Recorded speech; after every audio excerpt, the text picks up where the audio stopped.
很多兄弟说这个枪杆不懂得怎么做，要看详细。这个枪杆是这样的，看到没有？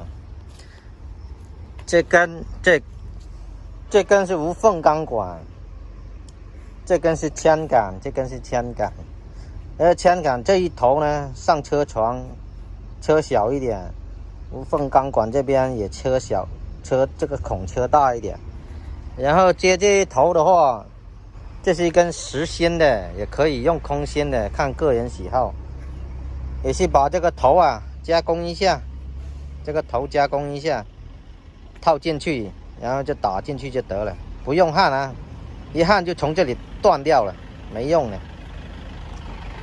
这个长度啊，看个人喜欢，所谓1寸长1寸强，1寸短1寸响，诠释了枪杆的优势，但越长越不灵活。一般这个枪杆用的地方都是受限制的，像那个不够机位，或者是周围环境不好，才用一下那个长杆。毕竟越长越不灵活。大家选择自己喜欢的长度和大小，希望大家用得爽。